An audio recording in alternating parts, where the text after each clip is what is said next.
இறைவனுக்கு நன்றி. ஒரு மாதிரி பதட்டமா இருக்கு. முதல் முறையா தம்பி கோகுல் வந்து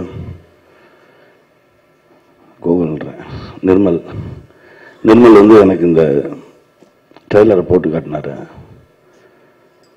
பார்த்தோன்னே ரொம்ப நேரம் ஒண்ணுமே புரியல. திரும்ப இன்னொரு வாட்டி போடு அப்படின்னு பார்த்தேன். அப்பவும் இதே பதட்டம் தான் இருந்தது. அப்புறம் இன்விடேஷன் கொடுத்தாரு. அதை கையில எடுத்து பார்த்ததுல இருந்து திரும்ப அந்த பதட்டம் பற்றி கொண்டது. உடனே சிவா கிட்ட பேசணும் அப்படின்னு சொல்லி தம்பி போட்டுக்கிட்டாரு. சிவா கிட்ட பேசினேன். இப்போ 2 நாளைக்கு முன்னாடி தான் சிலோன் போயிருந்தேன். அங்கு ஒரு பெரிய மனிதரை, அதாவது அப்துல் ஹமீத் சாரை சந்திச்சு பேசிட்டு இருக்கும்போது, சார் முன்னாடியெல்லாம் 2வது இடத்துல இருந்தோம், 2ஆம் பட்சமாக இருந்தோம், இப்போ எந்த பட்சத்தில் இருக்கோம்னே தெரியல, ஆனால் எல்லாத்தையும் உள்ளுக்குள்ள வச்சுட்டு வெளியில சிரிச்சுக்கிட்டே இருக்கும். ஒரு திருமணத்துக்கு போயிருந்தேன். அப்பவும் அந்த மண்ணில் இறங்கி திரும்ப அங்கிருந்து கிளம்புற வரைக்கும் அதே பதட்டம் இருந்தது.